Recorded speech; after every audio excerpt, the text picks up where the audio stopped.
একটি সিদ্ধান্ত যা বদলে দিতে পারে পুরো রাজনৈতিক সমীকরণ।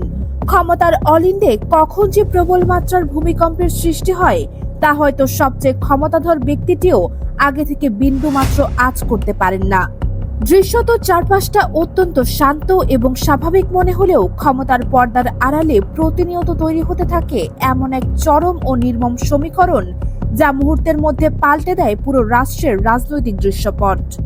জনগণের সাথে দেওয়া ওয়াদা কি তবে বাস্তবায়নের আগেই ধূলিসাৎ হয়ে গেল?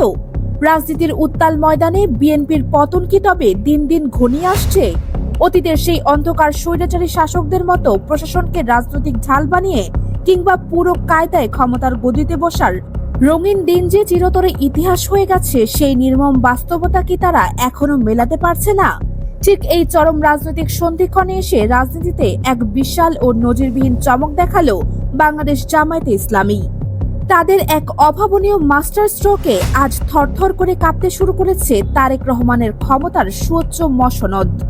বাংলাদেশের রাজনীতির প্রেক্ষাপটে এটি কেবল কোনো সাধারণ মোড় নয়, বরং বহু বছরের লালিত রাজনৈতিক হিসেব নিকাশের উপর এক চরম প্রচণ্ড আঘাত। দীর্ঘ ১.৫ দশকের শাসনতন্ত্রের পতনের পর সাধারণ মানুষের প্রত্যাশা ছিল আকাশচুম্বী। রাজপথের দীর্ঘ লড়াই, অসংখ্য আত্মত্যাগ আর রক্তক্ষয়ী সংগ্রামের পর দেশবাসী চেয়েছিল একটি শান্ত, সুশৃঙ্খল এবং নতুন ধারার রাজনৈতিক সংস্কৃতি। বিএনপি ভেবেছিল স্বৈরাচারী অধ্যায়ের জবনিকাপাত হওয়া মানেই মসনদের চাবি সক্রিয়ভাবে তাদের হাতে এসে পৌঁছানো। কিন্তু বাস্তবতার নির্মম দাপটে সেই হিসেব আজ চরমভাবে ওলটপালট হয়ে গেছে। তরুণ প্রজন্ম আজ আর কেবল পরিবর্তনের স্লোগান শুনতে চায় না, তারা চায় শাসন ব্যবস্থার দৃশ্যমান সংস্কার।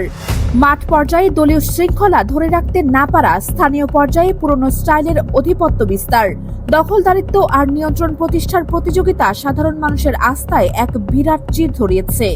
যে মেহনতি ও সচেতন মানুষ রাজপথে নেমেছিল স্বৈরাচারী ব্যবস্থা থেকে মুক্তি পেতে, তারা যখন একই ধরনের প্রশাসনিক প্রভাব বিস্তার আর ক্ষমতার দাম্ভিকতা দেখতে পায়, তখন তাদের মনে দানা বাঁধতে শুরু করে চরম ক্ষোভ ও গভীর হতাশা।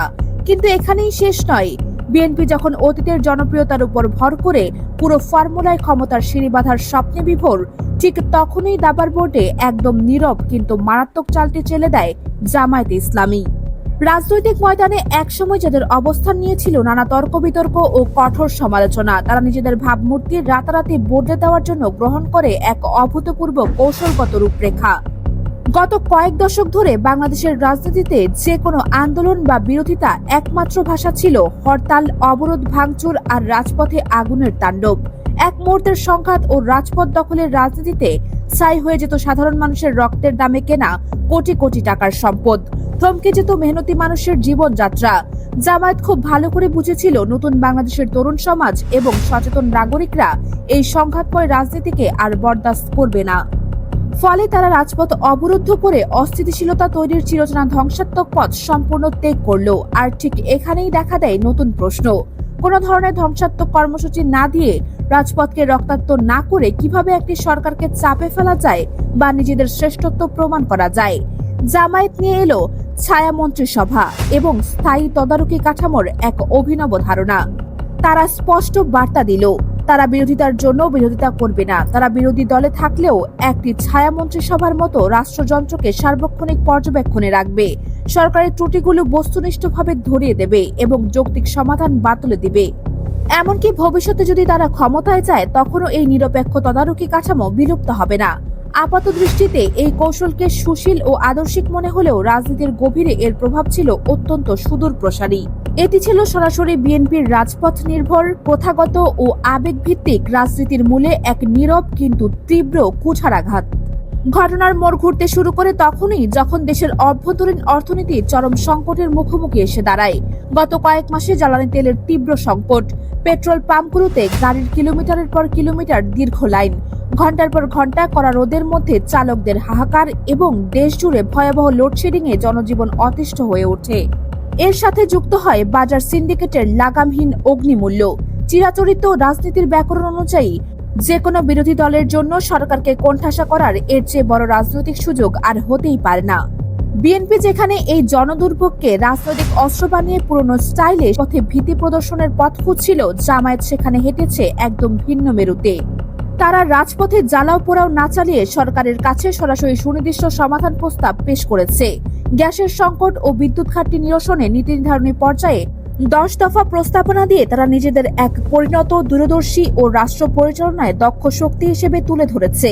সাধারণ মানুষের কষ্টের সময়ে উস্কানিমূলক রাজনীতির বদলে দায়িত্বশীল সমাধানের এই কৌশল জামায়াতের ভাবমূর্তিকে আন্তর্জাতিক মহল ও দেশের সচেতন নাগরিকদের কাছে রাতারাতি এক নতুন উচ্চতায় নিয়ে যায়, যা বিএনপির প্রচলিত ভাবনার সম্পূর্ণ বাইরে ছিল। পর্দার আড়ালে চলছিল ভিন্ন এক হিসাব। তারেক রহমান যে সমীকরণের উপর ভিত্তি করে আগামী দিনের ক্ষমতার নকশা তৈরি করছিলেন, জামায়াতের এই কূটনৈতিক ও স্ট্র্যাটেজিক রূপান্তর সেই নকশাকে সম্পূর্ণরূপে ধূলিসাৎ করে দিয়েছে। বিএনপি ভেবেছিল বিগত শাসনামলের মতো প্রশাসনকে নিজেদের অনুকূলে এনে কিংবা একক বড় রাজনৈতিক শক্তির ভয় দেখিয়ে রাতারাতি এক নতুন উচ্চতায় নিয়ে যায়। কিন্তু জামায়াতের এই আধুনিক ও নীতি নির্ধারণী রাজনীতির উপস্থিতিতে প্রশাসন বা সাধারণ জনগণ কেউই আর অন্ধভাবে কোনো একক দলের পেছনে হাঁটতে রাজি নয়। জামায়াত অত্যন্ত সূক্ষ্মভাবে পেশাজীবী সুশীল সমাজ এবং উদীয়মান টেক্সটাইল ও কর্পোরেট খাতের নীতি নির্ধারকদের মনস্তত্ত্ব বুঝে নিজেদের নতুনভাবে ব্র্যান্ডিং করেছে। তারা প্রমাণ করতে চাইছে তাদের কাছে রাষ্ট্র পরিচালনার জন্য আধুনিক ভিশন, কার্যকর সংস্কার পরিকল্পনা ও কঠোর রাজনৈতিক শৃঙ্খলা রয়েছে, যা বিএনপির অভ্যন্তরীণ কোন্দল ও অগোছালো রাজনীতির মধ্যে সম্পূর্ণ অনুপস্থিত। আর ঠিক সেখানেই তৈরি হচ্ছে এক গভীর ও অদৃশ্য রাজনীতি। কেবল ঘরোয়া রাজনৈতিক মাঠই নয়, আন্তর্জাতিক ভূরাজনীতির দাবার বোর্ডেও শুরু হয়ে গেছে নতুন হিসাব নিকাশ। পশ্চিমা শক্তি এবং আঞ্চলিক পরাশক্তিগুলো এখন গভীর পর্যবেক্ষণে রাখছে বাংলাদেশের রাজপথের এই নীরব রূপান্তরকে। এতদিন যারা মনে করত বিএনপি স্বৈরাচার পরবর্তী বাংলাদেশের একমাত্র স্বাভাবিক বিকল্প, তারাও আজ জামায়াতের এই পেশাদার ও পরিপক্ক চালের দিকে চোখ রাখতে বাধ্য হচ্ছে। বিএনপি যদি তাদের প্রশাসনিক নির্ভরতা এবং রাজপথ দখলের প্রাচীন ধ্যান ধারণা থেকে বের হতে না পারে, তবে আন্তর্জাতিক স্তরেও তাদের গ্রহণযোগ্যতা বজায় রাখা অসম্ভব হয়ে পড়বে। অপরদিকে জামায়াত নিজেদের একটি সুসংগঠিত এবং দায়িত্বশীল শক্তি হিসেবে তুলে ধরে ধীরে ধীরে সেই শূন্যস্থান পূরণ করে চলেছে। এখন সবচেয়ে বড় প্রশ্ন হলো, ক্ষমতার এই অদৃশ্য ও নির্মম দাবার যুদ্ধে কে শেষ হাসি হাসবে? জনগণের সাথে দেওয়া ওয়াদা পূরণে ব্যর্থ হয়ে এবং নিজেদের অভ্যন্তরীণ সংস্কারে নজর না দিয়ে বিএনপি কি তবে ধীরে ধীরে ইতিহাসের অতল গহ্বরে হারিয়ে যাওয়ার পথ তৈরি করছে? তারা কি বুঝতে পারছে না যে প্রশাসন যন্ত্র ব্যবহার করে ক্ষমতার মসনদে বসার দিন চিরতরে শেষ হয়ে গেছে? আর জামায়াত কি তাদের এই দীর্ঘমেয়াদী মাস্টার স্ট্রোকে ভর করে আগামী দিনের বাংলাদেশের রাজনীতিকে সম্পূর্ণ নতুন কোনো দিকে নিয়ে যাবে? রাজপথের এই থমথমে নীরবতার অন্তরালে যে বিশাল রাজনৈতিক ভূকম্পন তৈরি হয়েছে, তার চরম বহিঃপ্রকাশ হয়তো খুব শীঘ্রই সামনে আসবে। কিন্তু একটি কথা অত্যন্ত স্পষ্ট, অতীতের মতো উস্কানি বা পেশিশক্তি দিয়ে ক্ষমতায় যাওয়ার দিন চিরতরে শেষ হয়ে গেছে। বাংলাদেশ এখন নতুন এক প্রাতিষ্ঠানিক ও কৌশলী রাজনীতির অধ্যায়ে প্রবেশ করছে, যেখানে ভুল চাল দেওয়া শক্তির পতন সুনিশ্চিত, আর দূরদর্শী চালই নির্ধারণ করবে আগামী দিনের আসল ক্ষমতাসীনকে। আপনার কি মনে হয়, জামায়াতে ইসলামীর এই নীরব কিন্তু কৌশলী ছায়া মন্ত্রিসভা ও গঠনমূলক রাজনীতির মাস্টার স্ট্রোক কি সত্যিই তারেক রহমানের ক্ষমতার রূপরেখা ধূলিসাৎ করে দিচ্ছে, নাকি বিএনপি শিগগিরই কোনো বড় চাল খেলে রাজনীতিতে নতুন চমক নিয়ে আসবে? এই পরিবর্তনকে আপনি কিভাবে দেখছেন? আপনার মূল্যবান বিশ্লেষণ নিচে কমেন্ট বক্সে লিখে জানান। আর রাজনীতি ও ভূরাজনীতির এমন গভীর অনুসন্ধানী ইনসাইট পেতে ভিডিওতে একটি লাইক দিয়ে চ্যানেলটি সাবস্ক্রাইব করে রাখুন। দেখা হচ্ছে পরবর্তী অনুসন্ধানী প্রতিবেদনে।